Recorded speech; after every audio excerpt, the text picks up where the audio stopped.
Good morning, good afternoon, and good evening. It's Way-T Lightheart with Bioptimizers with another edition of the Awesome Health Podcast. And today is such a great day because we are having our first live recording from the studio in the BioHome, Venice Beach, California. This is a dream come true. We've got decks in the background running, and joining us today is Kristin Wetzel. She is the Warrior Woman Mode. Warrior Woman Mode. That's a mouthful. And Kristin is a high performance muscle maven, trainer extraordinaire. Jumps into hot saunas and cold ice baths in between ferocious muscle workouts and being an online information or infopreneur. Would that be accurate? Definitely. You've got a great background. Why don't you just tell people a little bit about your background rather than me kind of reading all the stuff. For sure. Tell me about how did you become the Warrior Woman Mode? My background's it's been a bit of a journey, much like yours. So where to start? It started on Long Island, and I grew up a dancer. I was super into trying to understand where my... Like what kind of dance? Ballet. Oh, wow. Yes, ballet. So you got the nervous system, that's a really tough sport. A lot of external rotation and a lot of nervous system control. Mm-hmm. Living in sympathetic quite a bit. Yes. Mm-hmm. So dancing was amazing, and it was an opportunity for me to say, also back then, I like to touch on the fact that ballerinas back then, there was a very strict understanding of what your physical form needed to look like. And so that came with some negative stuff, right? Some body dysmorphia and things like that. Right, because they're telling you, you're a young developing woman and you're like, oh, you're too heavy or your butt's too big or, your boobs are growing and that's not good. You need to be 13 pounds and be able to leap tall buildings in a single bound. And that's just... Totally. It can be very unhealthy for the psyche. So it was bad for the brain in some ways. But I think I got really quickly... wanted to understand how I could feed my body well and still stay lean and still stay fit. And there was a lot of, miscommunication in the things I was being told and the way that I felt and all that. So figuring out very quickly, how do I eat? How do I take care of myself so that I can also live in the best physical space that I'm in? And just like you kind of mentioned earlier, you sort of hit the nail on the head, which is I got into my late teenage years and developed very quickly overnight into a very different shape, a woman's shape. So when did this happen particularly? 15 years old or something. And how long have you been dancing for? I started when I was 5. So you're 10 years in with all the goals and ambitions of a young person. And what's the time commitment on being a ballerina? I was taking classes at least 3 days a week, and then I was headed, and I ended up going to performing arts high school as well, but I sort of shifted trajectories, a lot of which because thankfully it's different today. If you look at the prima ballerina for the New York Ballet Company, women are more shapely, they're more powerful, they look stronger, there's a different physique, an understanding of physique and strength. But back then it was just I was sort of shuffled into this hey, maybe you should look at tap and jazz and other dance forms because your figure doesn't really quite fit the molds of a ballerina. Right. And so that was a little bit of an initial blow to my mindset in the sense that I thought, maybe prima ballerina would be the thing I can do, right? Some people want to be an astronaut or a fireman or whatever, and I thought prima ballerina. And that went away pretty quickly. What was that like emotionally? It was... Because it's kind of an interesting time. You're kind of a young, developing woman, and all of a sudden there's this judgment placed upon you by some external concept that you don't know anything about. Yeah. That's telling you, you're not quite what we want for this something you've dedicated so much time to. Yeah, it was I think when you're a young woman in your teenage years, you really need a cheerleader. You're still learning how to cheer yourself on. And so all of these external pieces of information are coming at you. So it was a little heart-wrenching, really. And I'm also emotional years, right? I'm growing, hormones are fluctuating, things are getting crazy. So it was a bit challenging. I think it gave me a negative image of sort of the way that I looked on the outside that I had to kind of tackle, and probably for a bit sort of buried that down and was like, okay, cool, go and do some other forms of dance and theater and acting and singing and whatever else you could do. That fit that performer mold. And I did a lot of things around food from that point on. Interestingly enough, I started juicing when I was like 17 or 18 years old. I bought a juicer. It was not very common back then. I was trying food combining diets, like things that may or may not work, or have been wives' tales, but just how to pair food and what it was like to be. I tried veganism, vegetarianism. Now, were you doing this to kind of lose weight or be healthy or to fit into a certain physical, kind of like, hey, I need to look a certain way, and was that the driver? The driver was like, I wanted to feel good and look good and feel good about myself. And I think I was connecting a lot of that to like different ways I could eat to make myself really have a lot of vitality. And I think part of my mindset was, if I can find the right eating lifestyle, then maybe I'll feel better about myself, which we know as adults probably, that's not really the direction to go. Right. But I was trying real hard to connect those dots. And that's why I look back and I think such a weird journey to take it and be like, how do I put food there as the thing that might solve the issue, the deeper issue, which is that I needed to understand how to love myself more.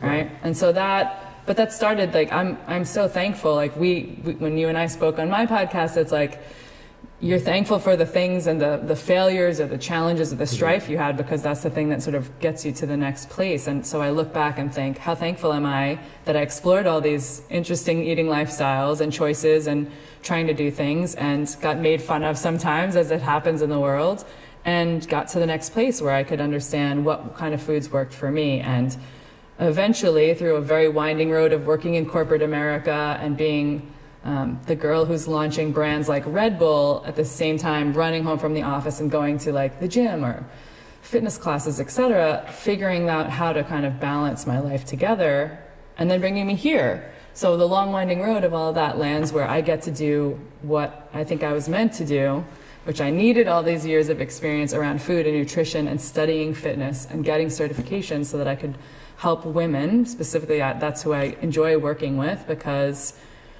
if you go back all those years, I think that women, we've had some challenges. It's not that men don't have challenges, it's just I like to work with women to overcome the challenges, whether it be marginalization or body dysmorphia or having low energy, or many of my clients have gotten to a place in their life where they're like, I put everything into my career and my kids, and now I turned 40 and I don't know who I am.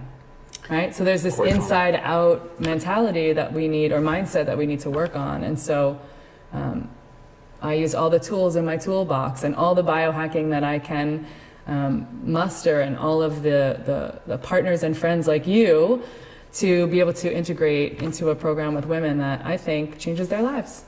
That's great. We're going to get to the biohacking stuff, but I want to back the train up, because you put up a couple of points, I think, that I don't want to brush over, especially in today's world. And there's two things that I noticed about your story that I think is really connective for women, or even men, but let's specifically for women. And so you get into this developmental stage, you've got kind of a pathway, suddenly there's a change, and you start experimenting with all these things to kind of appeal to a certain aesthetic or goals around that. And you're subjected to being made fun of or being stuff. And now, in today's world, they would call that bullying or whatever. Mm-hmm. My question is that a total negative, or do you think that's kind of a natural evolution of humans to kind of chip away at each other, and you've got to kind of develop a thicker skin and develop it? Or do you think that was so devastating that not everybody's going to overcome it, or you had some challenges from it? Like, how do you see that today? Because right now there's this massive campaign about anti-bullying and don't make fun, and then there's a dualistic racial component. So if I'm a black person, for say, I can say things to other black people that a white person can't say. Yeah. Even though that's common, I might listen to, if I listen to certain music from black rappers, they can say things in the song that I can't repeat. If I'm singing along, I could get taken out from it. So we've kind of blurred the lines of what's kosher, what's not kosher, what's acceptable between different cultures, or what's acceptable among women, what's acceptable among men, what's acceptable race. And that's all become this mosh pit of anti-bullying, anti-hate speech, anti-negativity. But the world's a tough place. Yeah, the world is a tough place. And cancel culture is hard. Well, I think the consequences of trying to protect everybody from every possible thing doesn't really make, life's a rough and tumble sport and nobody gets out alive. Yeah. What was the impact of those challenges, both from the external about the judgment of your physique, second, maybe some of the bullying, quote unquote, or negativity that you experienced in that, and how do you think that formed you both positively and negatively? Yeah. This is like an amazing question, and something I've been like journaling a little and talking to people about lately, because I think that there are long-term ramifications to everything, right? It's like your body keeps score, your Yes. cells and your brain and your energy and everything keeps score throughout your life.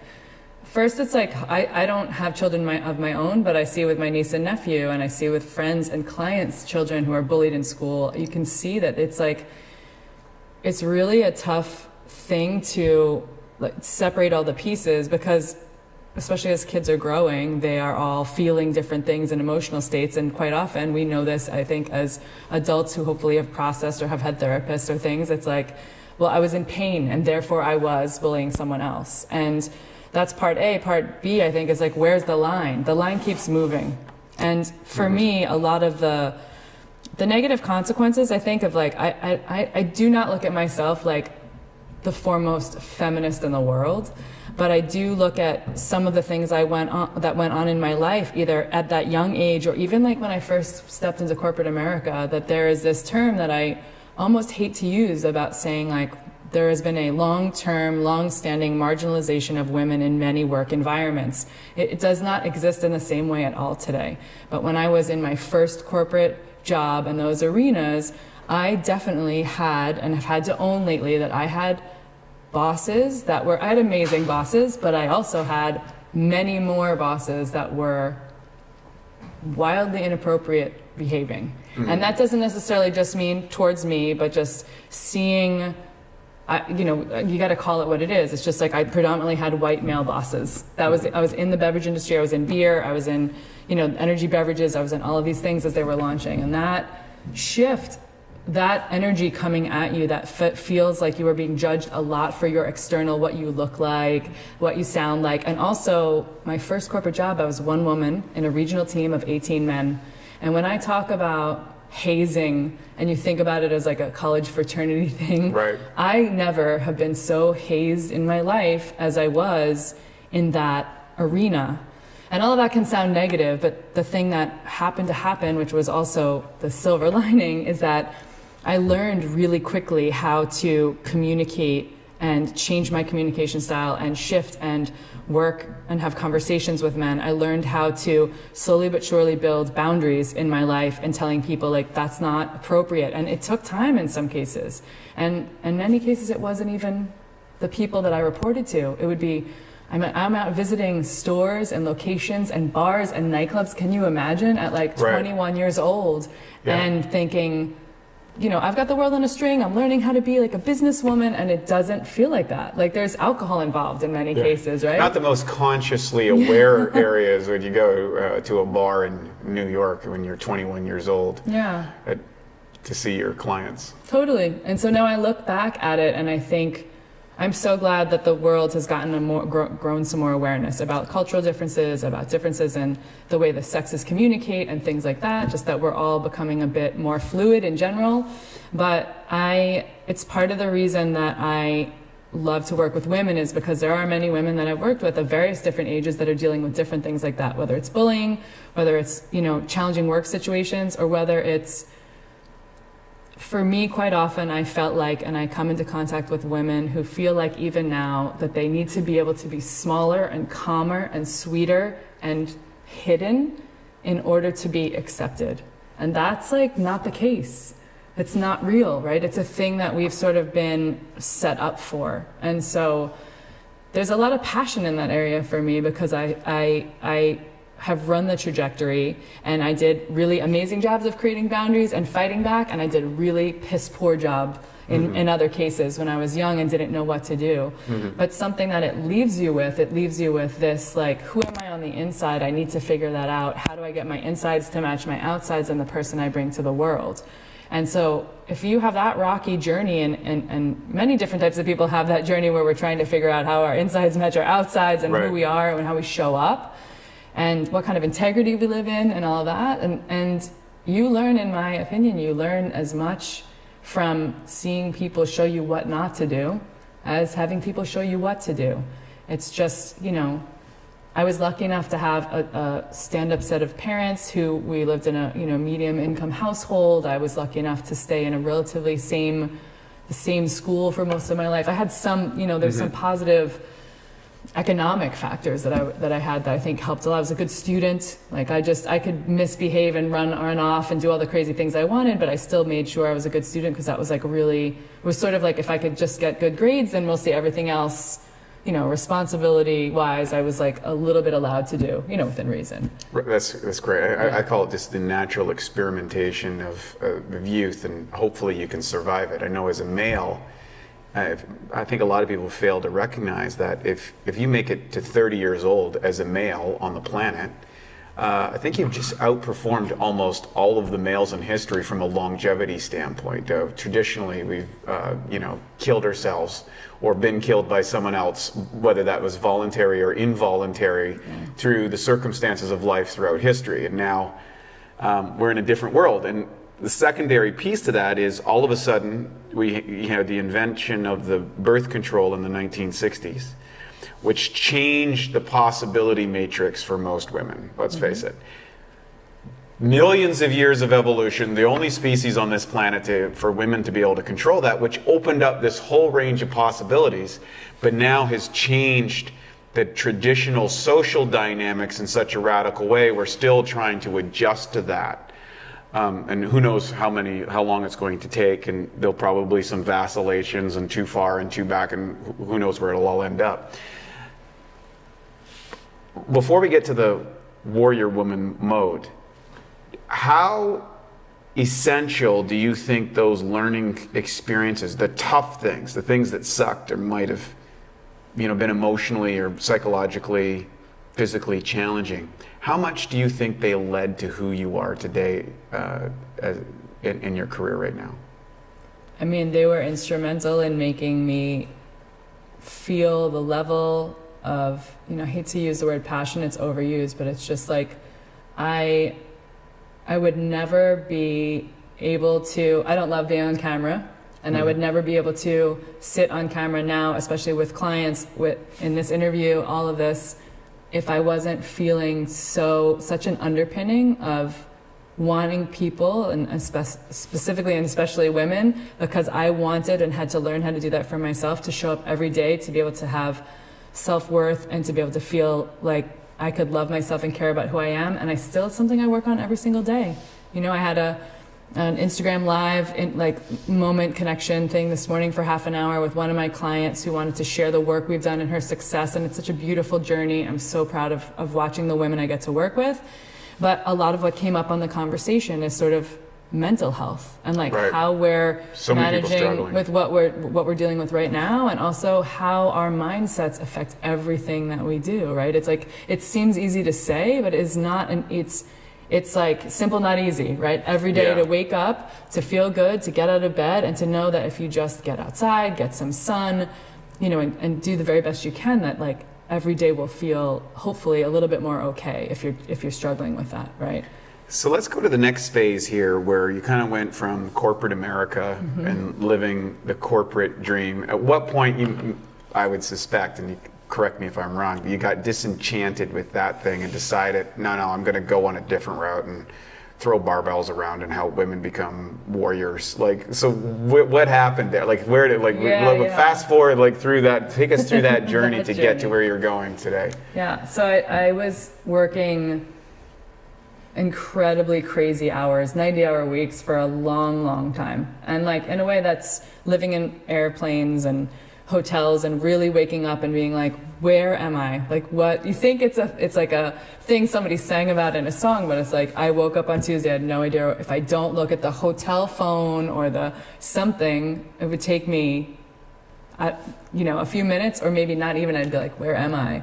And so that journey of working in corporate, and let me be real clear, I learned a lot about people I learned a lot about managing personalities. I managed massive teams. I hired thousands of people across the country.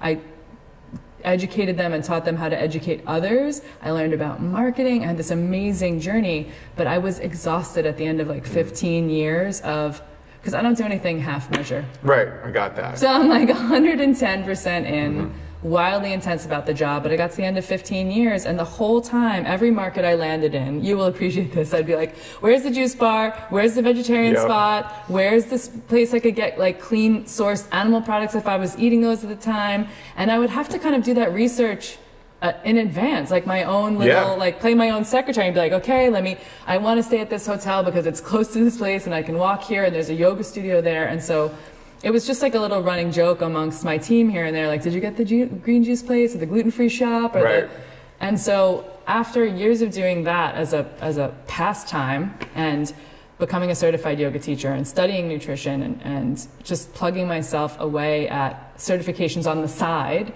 it was sort of like my friends and family thinking like, when are you gonna like make the shift we all are waiting for you to make? And it probably took me longer than it took them to figure out. But after 15 years, I said, okay, the only way to really do this is to jump ship. And that was so hard. Like my last day was like an amazing day for the new adventure, and I like cried my eyes out at the office. I was working for Sailor Jerry Rum at the time, and I was had a wild, fun adventure with that brand. And I just sort of like gave myself a high five for those years and said, okay, reinvention, let's start again. So then Monday hits. You've left the corporate career, you've left the safety net, you've left the corporate trajectory, right? What did you leave it for? What were you going towards at that moment?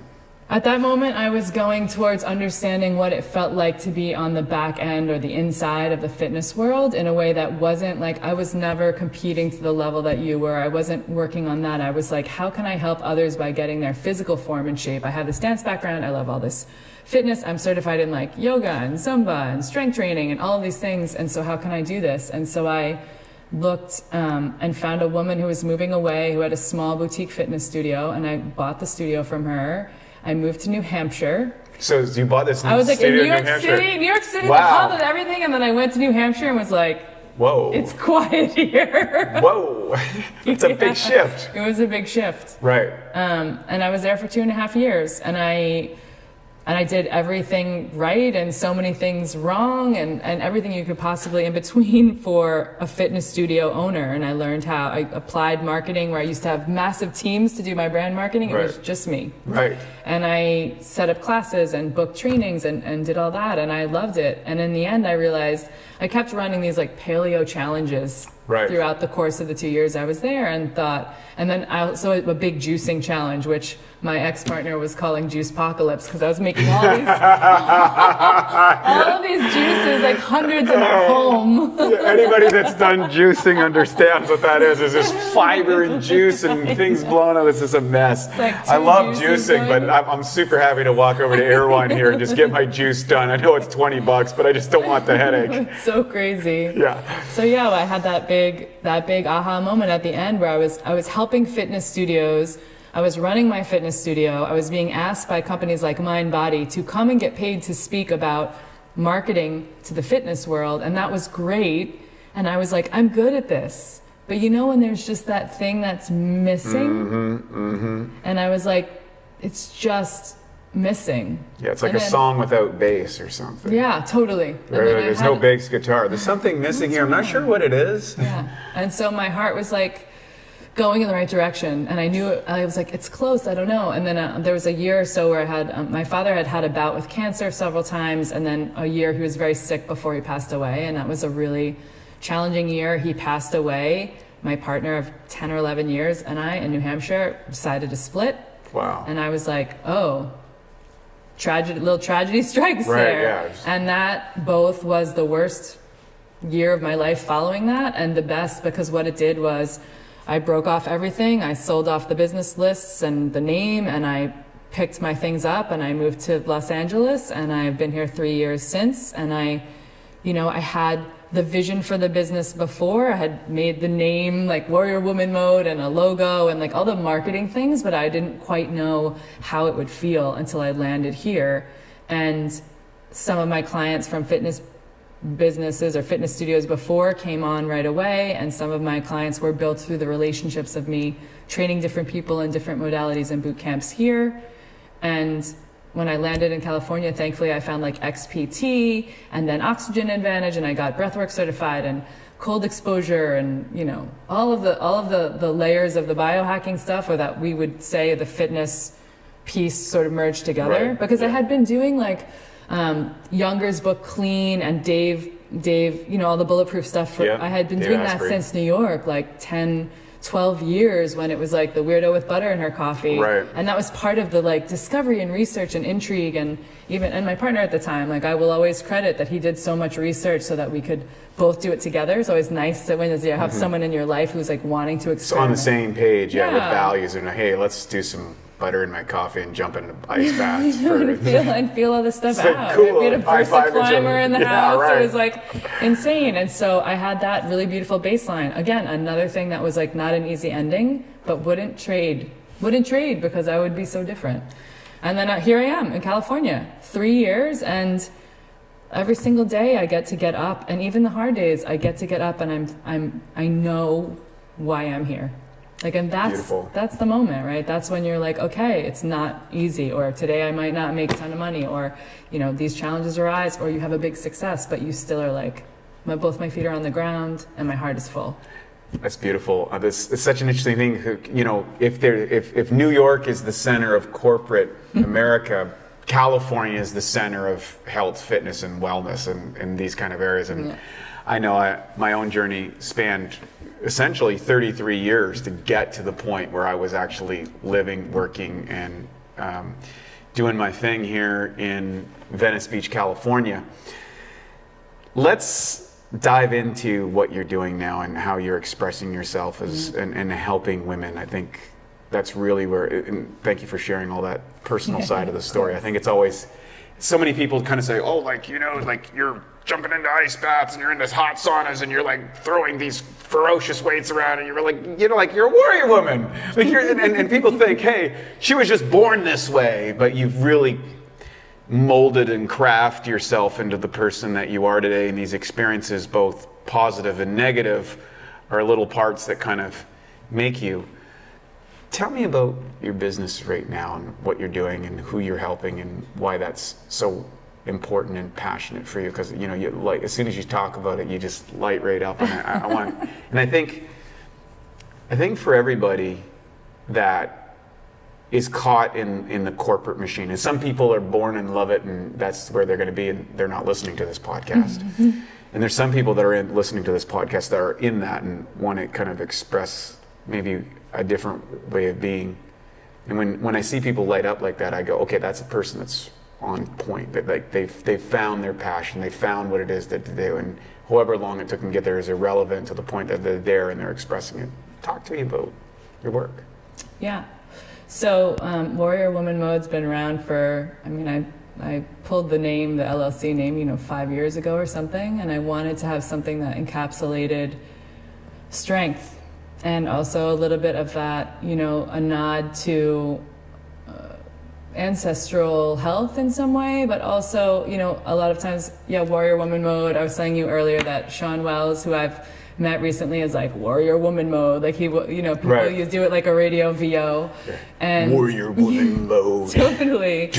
And I'm all like, my tagline is like, switch on Warrior Woman Mode, but yeah, booting up. But in some way, there's like, I want women to understand how much they can sort of stand. I always talk about women as powerhouses, just like this like beacon of something that can have a ripple effect on the rest of the world. Mm-hmm. And so there is that aspect of warrior, but I also like to always remind myself and the people I'm working with that there are, because that can be intense. I have an A-type personality. I work with a lot of A-type personality females, but there is a softness that we need to bring to ourselves, and there is a vulnerability. And I think especially, maybe it's California that's helped open me up slowly, but especially the last few years, I might not have talked about my background in the same way 5 years ago. Right. Because it felt personal or like a wound that I didn't want to share or something. And there is a softness, there's a strength in that softness of being able to say, here's where my broken parts are.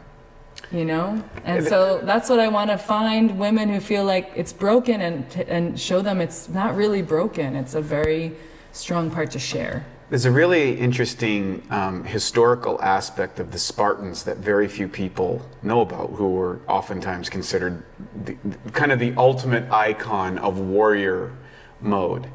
And I read the book on the Spartans and where the movie came from. And of course, there's historical aspects. And there was a couple things that was really interesting. But basically, it was one of the squires that had worked as serving one of the Spartan warriors, was captured in battle, and then after they kept him on, he released the whole concept, which had been hidden for hundreds of years, of how these Spartans actually lived.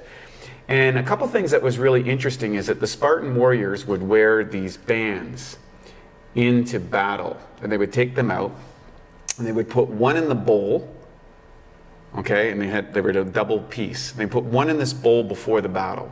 And of course, like warriors back then, like people are running with 220 pounds of battle gear. They're beating each other, and it's like guts and blood and death and dying and stench and fire and people. It's horrific beyond anything we can. We talk about, hey, someone said something bad to me. We're talking about people running you with swords and beating you with hammers, and you know, it's pretty intense. And after the war, after the battles, the adrenaline piece would be so intense that people would be bawling on the ground, laughing uncontrollably. They would literally go into a shock state because it was so intense, this life and battle thing. And of course, the Spartan warriors that were killed, of course, they would find that the bowl, maybe that person got maimed beyond recognition, or we can't see them, or they've been burnt to death or whatever. And the ones that would come back, the Leonidas would say, hey, it's okay to cry. It's okay to bring the emotional part, because this was you in your family life. This is you as the father. This is you as the husband. This is you as the person who operates there. That we put that in the bowl when we go to battle, and we go warrior mode. Mm-hmm. But when we come back, it's okay to have these emotions and connections, because we want to reconnect. And I think that's a really beautiful part about becoming a totally balanced human, is to be able to have that on switch to go after it, and nothing touches you, and we're going to achieve our goals or whatever our objectives are. But to recognize that we can't be in that mode all the time. So when you say you flip the switch, or you help women maybe cultivate that warrior caricature, that icon, the Sasha Fierce, if you will, in their lives, where they go out into the world and being that, but they don't lose this other side of them, which is another aspect. And how do you communicate this to your clientele, and what type of clientele comes to see you, and that sort of thing? I'm curious about that, because this is a new era for women to kind of cultivate and adapt, and maybe some of the traditional upbringing or old paradigms don't necessarily, you talk about the shrinking away or not being able to do that. So how do you become a warrior, still retain your full femininity on the other softer parts, but know when to flip the switch and say, nah, not today? And now for a Bioptimizer's fixed digestion tip, rapid cheat meal relief. Research shows that cheat meals can actually be an effective way to boost your metabolism. One key weight loss hormone, leptin, can be increased by up to 30% following a cheat meal. The challenge with the cheat meals is that all those extra calories and lower food quality can be hard to digest, which means you could be totally sidelined with a food coma after big cheat meals. The solution is to take strong digestive enzymes like masszymes, which will help rapidly digest and break down the extra food. 3 to 5 capsules before or right after your cheat meal can make a huge difference in how you feel following the cheat meal. If it's a cheat day with multiple large meals, you might want to go up to 10 capsules or higher to help you power through all that food. To save 10% on masszymes, go to masszymes.com. That's MASSZYMES.com and enter the code CHEAT10 at checkout. I try to look at it. What I'm doing is working with women from a 360-degree health perspective, right? So I'm not a medical doctor. So in many cases, some women come to me, typically it's like 30 to 55-year-old women. They're coming to me for a number of reasons. pre-COVID, it was a little bit more of this, like, I want to lose weight to feel better, which I think you and I have talked about before. It's like, I don't believe that is, I think that's upside down. I think you need to cultivate a healthy body, and then you'll lose the fat if you're looking for fat loss, or you'll gain more muscle, or you'll have better mental acuity, or you'll sleep better. All those things happen. The weight loss comes when the body gets aligned, when homeostasis happens. And so what I want to do is I work with women to get them to understand that this is a 360-degree picture. And as much as we say that, we don't take the little actions every single day to make the shifts that need to happen in our physiology. So sometimes I will work if a woman comes to me and has a medical condition that's challenging. I will work with their doctor and just make sure there's conversations. We're all in the loop together, of course. But I spend 9 weeks with them, and I'm a combination of the best accountability cheerleader they could ever have, and a coach who has spent 20 plus years, if you go back to my certifications, all the research of just reading and learning and working and talking with mentors and knowing people like you, so that if I will never have every answer, but I know that I can pick up the phone and ask you a question, because look at the experience you bring to the table as someone who I know. And so I take this full picture of health and I work with women and I bring them through a 9-week journey. And it used to be an 8-week journey in the beginning, but I always find that when we first lay it out, everyone needs a planning week. They're like, okay, exactly. I see what's on the table. I've made this big commitment, but now I need to just set myself up for success, whether that means like grocery store trip or buying new sneakers or just really getting the prep mindsetting themselves to go, okay, I'm in, right? It's like maybe taking the bracelet off and leaving it in the bowl at that point and getting ready and knowing we are going to lean in, because we will speak every single day. We have a video call once a week. We speak every single day, at least on text. And each week, instead of trying to make them digest everything at once, each week we have a focus. And it's like every week you get an opportunity to focus heavily on something. And most of those focuses are layered on top of the baseline nutrition and the baseline fitness programming we've set up for them for the course of the 9 weeks. And so you can imagine if I gave them 7 things to do a day on top of food and fitness, they would be like, Kristin, I'm out of here.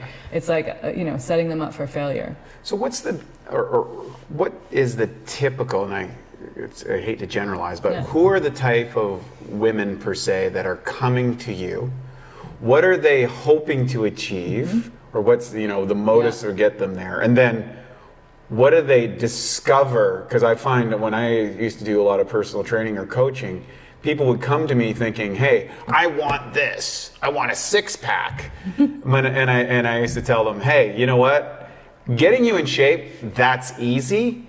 Figuring out what you think you're going to gain from looking a certain way, that's where the real rubber hits the road. So what type of women are coming to you? What are they coming for? And then what are they learning in the journey when they're with you? Yeah, great question. Because I always say women will come to me and say, this is what I want. And I'm like, okay, you can have that, but you're also going to get what you need. Because you can't have a 6-pack if you get an hour of sleep a night.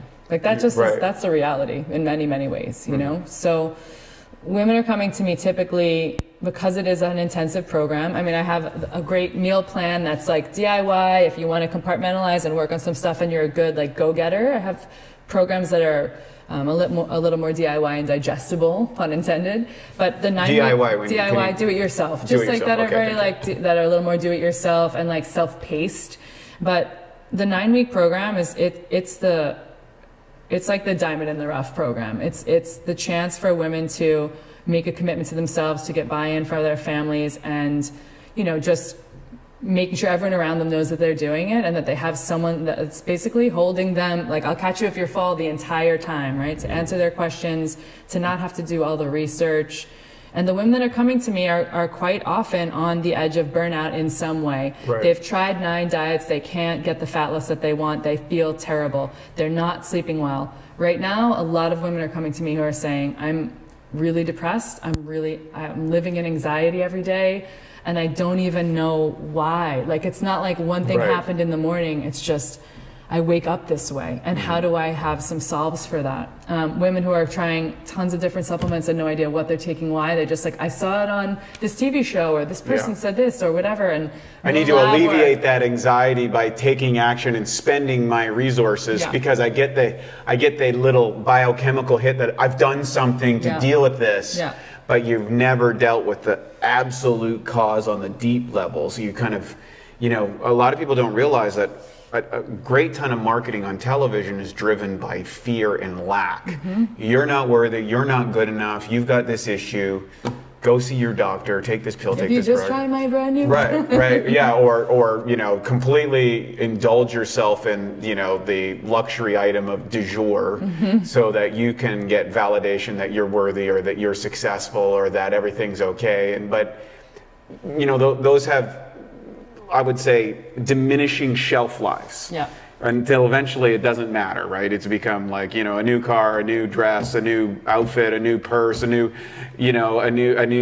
program, whatever that the I'll be happy, I'll be fit, I'll be healthy when I buy that thing. And yes. I would argue that you and me and everyone who's watching this, you yourself are the luxury item, and you need to find the way to start on the very inside. And it's going, this from working with many different athletes. It's like everyone has a different physiology and a different response mechanism to the way they perform, and figuring that out is an art. It's like it's where if I launch back into the career of hiring thousands of people and training thousands of people and working with all different types of personalities, it's where I got a level of mastery around getting to know a person quickly, right? Someone recently said to me, I interviewed a gentleman on my podcast who said, it takes a long time to learn someone.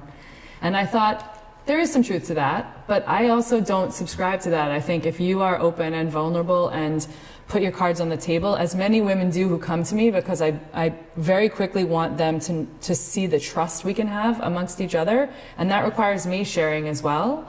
But it's like, if you can cut yourself open and put your cards on the table and say, here's where I'm broken, then you can, especially when you have a coach, right? You can build yourself to the place you want to go. Like I say in the beginning with women, I want to work this 9 weeks with you, and at the end, the thing I want to give you, I'm going to check in with you all the time to see if you feel like we're in the right trajectory, because at the end of this, I want you to meet the next version of you. And then, and that, I always say to them, it kind of sounds a little hokey, but the reality is that they will say to me at the end, that felt a little hokey when you said it back then, but now I can't believe the woman I am. I can't believe the person I've become. I can't believe I'm sleeping or eating, or I've worked with some women overseas who have a wonderful, fabulous cultural diet of fried food and sugary things, and they think, I'm just going to get through the 9 weeks so I can go eat that thing again. Right. And at the end of the 9 weeks, they're like, I don't really even want it, and I can't believe I'm saying this. It's like a living commercial for the work that I do, because their taste buds have changed, their physiology has changed, the way that they feel changes, and they know that it's not that important to have that thing. So the big full circle is that I work with meditation, I work with breath work, I work with cold exposure. If I can get them in a tub of ice, I'm down. But if not, they're taking cold showers.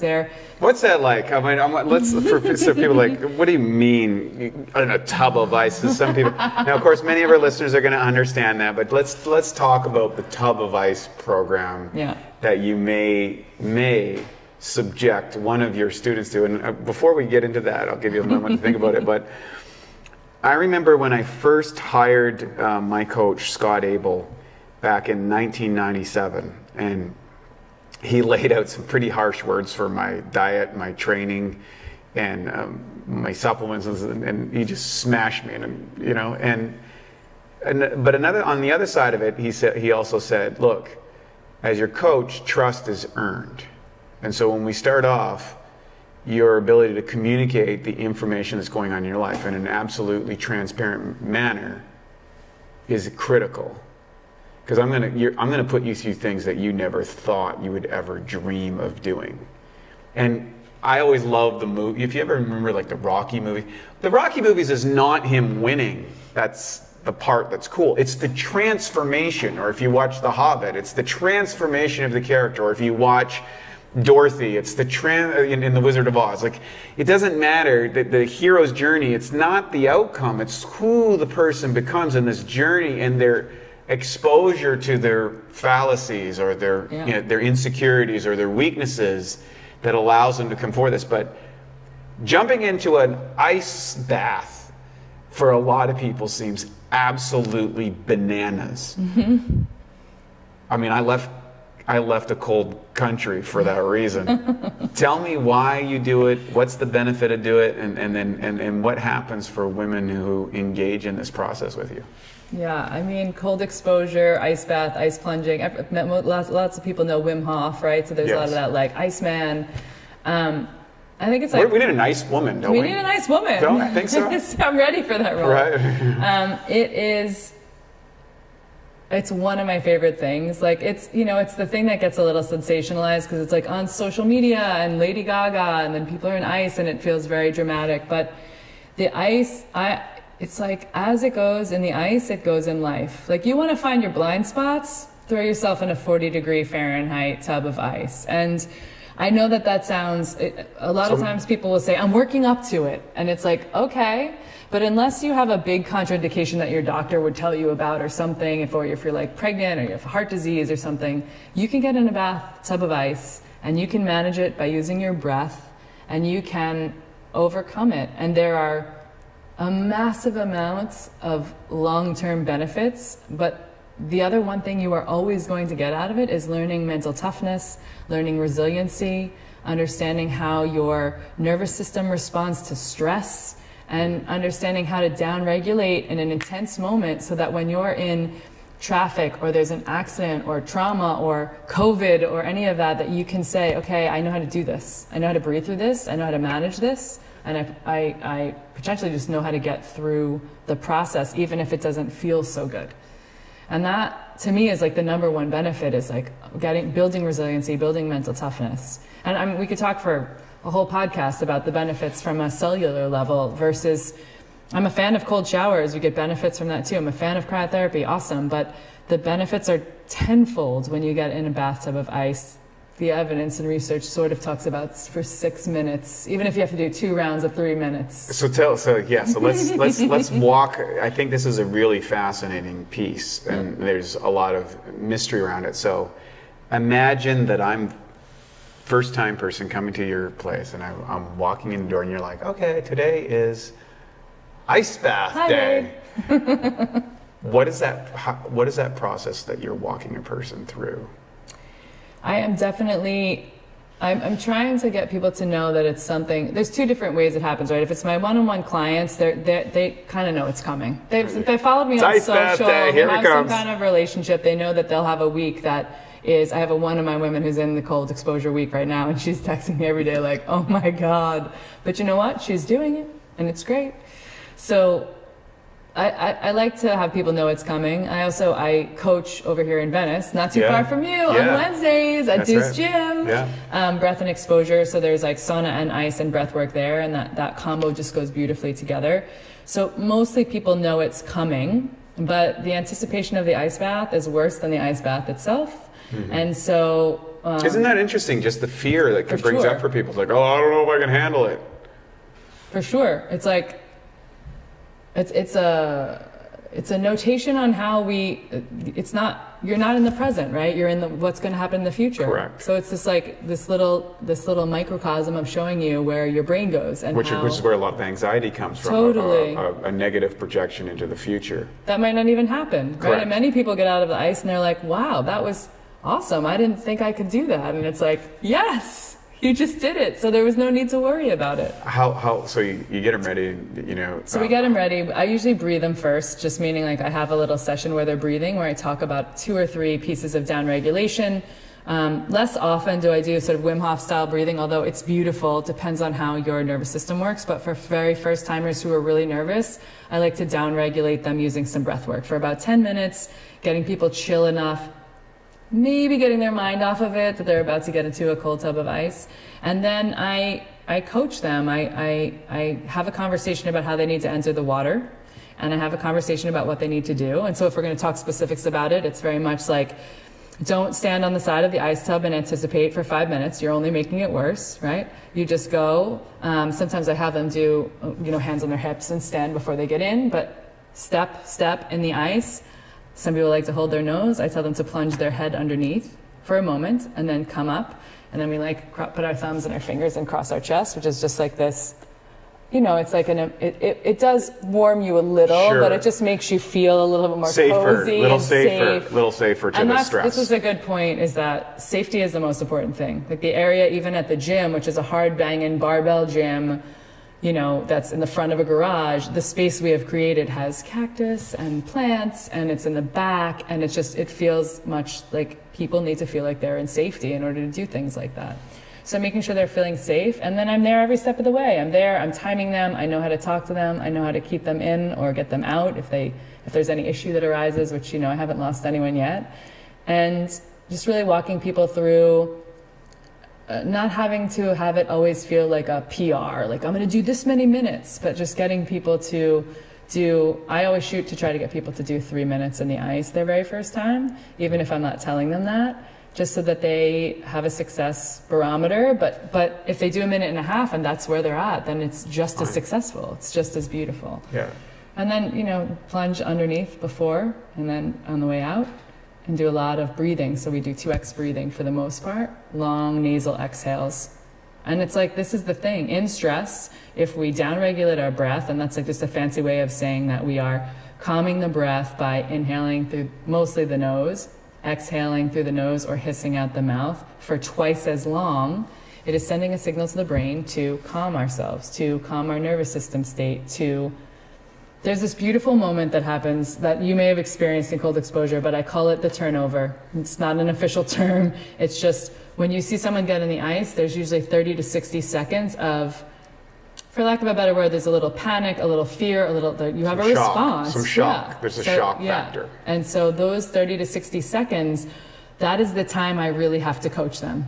Once they get to about the 60-second mark, there's this beautiful moment where the body and the brain and the nervous system has a turnover. And you can just even see it in their eyes and how they're breathing and how they're looking at you, like white knuckling the tub sides. And at 30 seconds, 60 seconds, it depends, everyone's different, right? Yeah. The turnover happens and they just sort of like let go into it and let go of all of the preconceived notions and the fear and the things and the cold, and the body is like shunting blood to the central part of the core, and the brain is kind of like, okay, you're actually going to stay in here, so we need to now re-regulate to make this stress manageable. And it's just this beautiful moment. It's like this opening, right? Not to sound all yogic, but it's just like the moment of letting go that happens. And then people can have a conversation with you and be fine and be wonderful.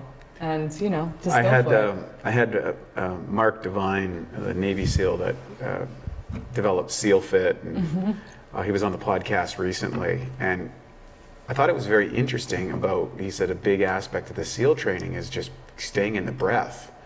And these are guys that are risking their lives in the most insane kind of situations, underwater, behind enemy lines, you know, getting bad guys, like true life and death situations. And I thought it was so fascinating. It was like, yeah, we start teaching people breath, how to manage their breath in order to just regulate. And in a world that's so stimulant oriented and adrenaline kind of cortisol dumping and dopamine response with all this digital stuff, it's an inversion to maybe accessing an aspect of our physiology that I think is required in an increasingly complex or anxiety-driven world. Yeah. What's some other things that you do with your ladies coming We into the do. program? I mean, we do a lot around breath work because I think it's like the overlooked, inexpensive gem. Mm-hmm. Yeah, we put it number one in the awesome formula: air, water, and exercise before you even get to food. Totally. And there's just more and more studies. Like Patrick McEwen has come out with a couple books. I mean, James Nestor's book Breath is been a New York Times bestseller. Patrick talks a lot about the research. His book is Oxygen Advantage. The new one that's just in pre-sale now is called The Breathing Cure. It is about all different correlations from research that is good, deep, years of research, put into summarization against different illnesses, disease, stress, even COVID. And I love this book, The Breathing Cure, because it's got two, of course I was like, I have to have an early copy, but there's 2 chapters on women in breathing and how structurally and hormonally it affects our breath. And there's a chapter on sex and orgasm in breathing, which is like everyone needs to read that. Yeah, that's first chapter I recommend. Exactly. And so it's like, how do we get to use the breath to solve so many of the issues that have arisen for us today? And how are we many of us breathing wrong?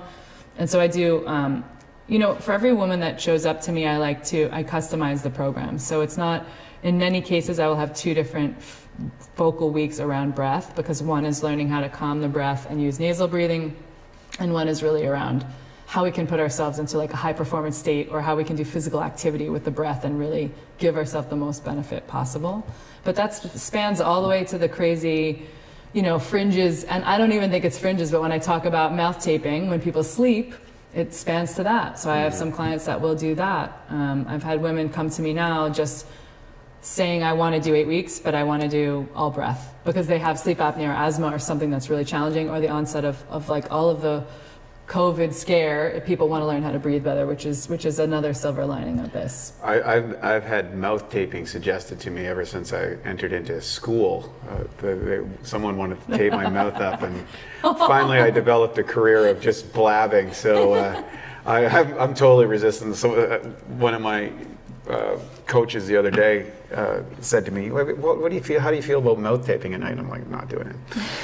But that's my choice. But anyways, I understand the mechanism and why that is. I just I have to work out that deviant aspect of my psychology. So, we do other de-stressing modalities, like a lot around meditation.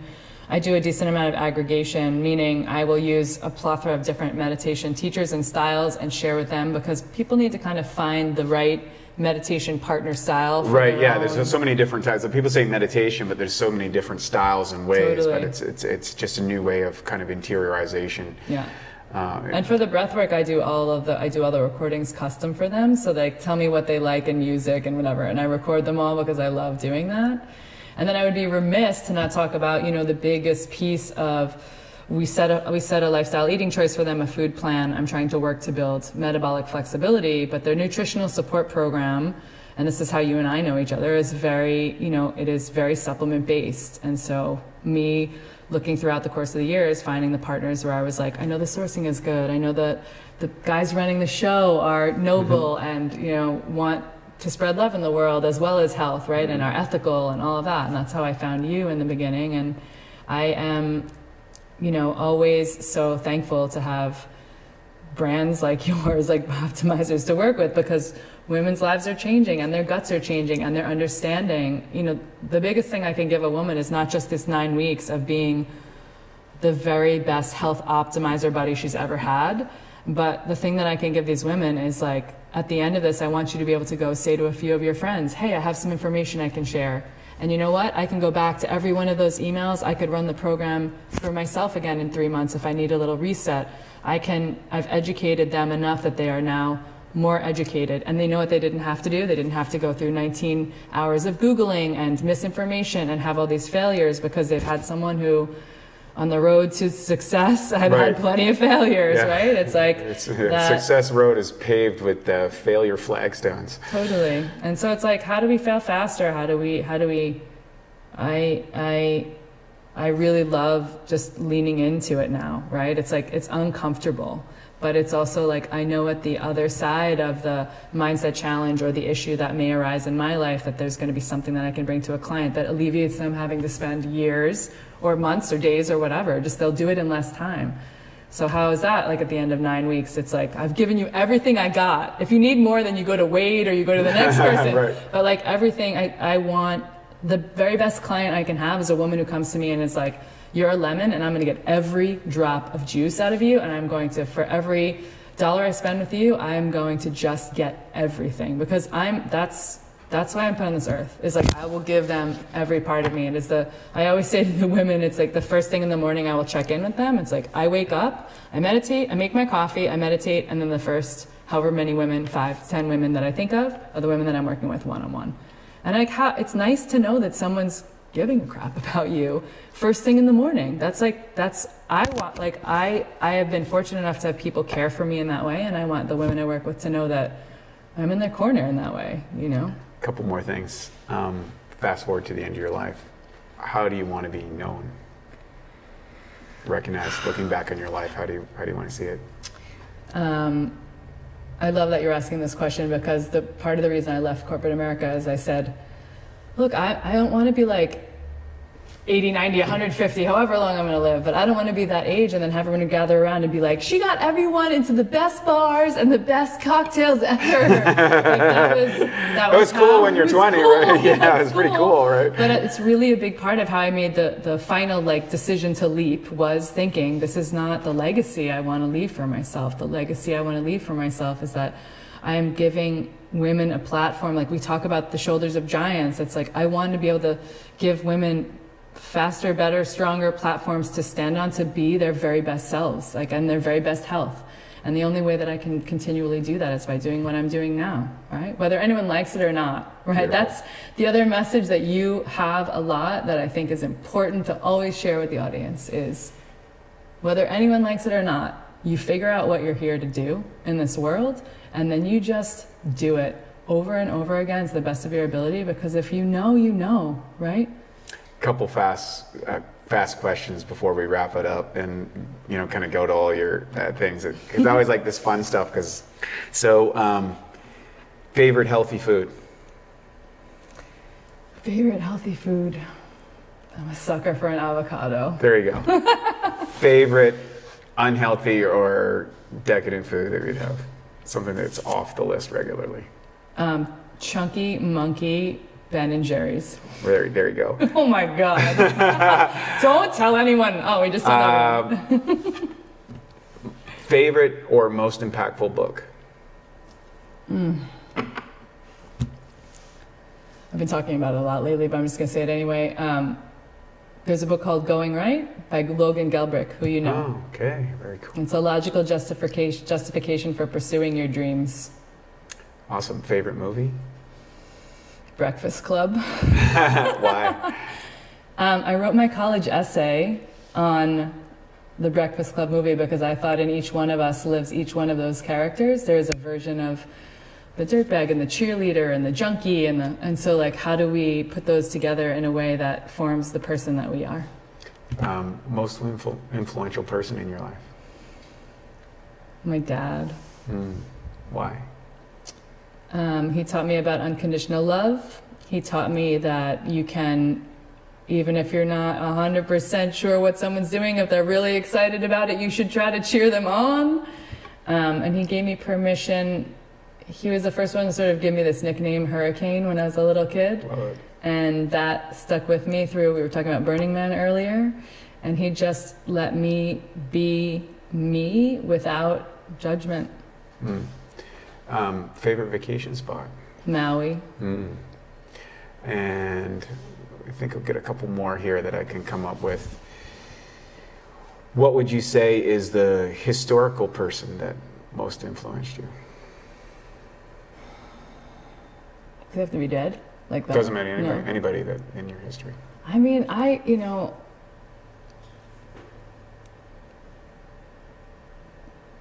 here's the thing. I feel like I should have an answer that's like, who's like the woman that really influenced me? I read a lot of, I want to say Shakespeare because I feel like I did all this theater stuff and I really loved it. If you're talking about someone who's like long gone and just beautiful insight into the human condition, yeah, right? Totally. Like there's that, and then there's the first answer that came to my mind was Mark Sisson.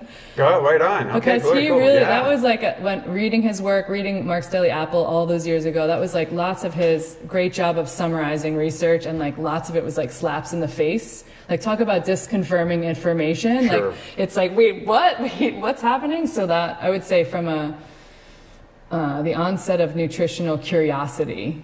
Sisson was a big He's player. Great. He's one of the great influencers of our world and doing such a great work. Yeah.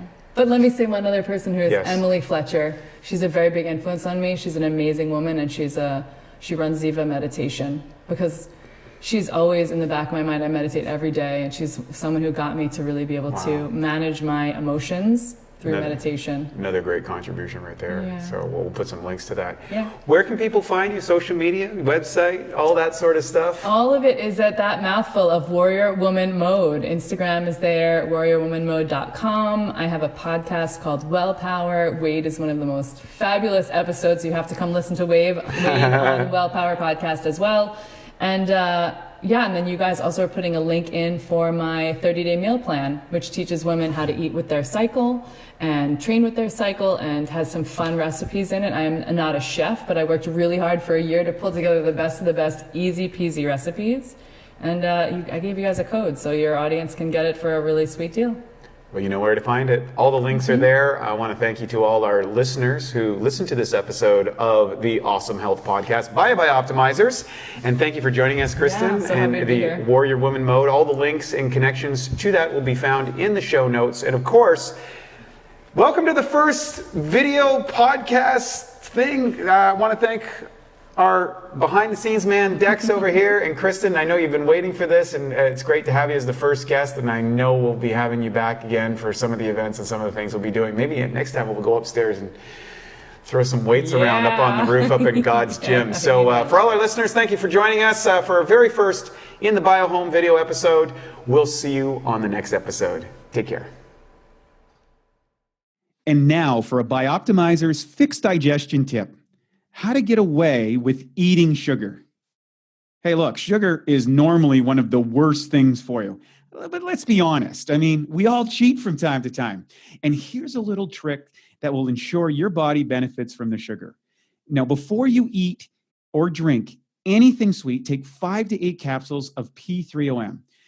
The patented strain in the formula devours sugar so fast, it literally doubles in the body every 20 minutes in the presence of sugar. That doesn't mean that you can or you should eat a bunch of sugar or sit around all day doing that. But on the days that you do cheat or you go after one of those maybe meals that you wouldn't normally do, this ensures that you get something in your gut that eats the sugar. And it's not going to feed the bad guys or spike your blood glucose nearly as much. So to learn more about P3OM and its sugar-devouring and protein-digesting properties and how it can transform your gut and metabolism, go to www.bioptimizers.com. Thank you for listening to the Bioptimizers Awesome Health Podcast.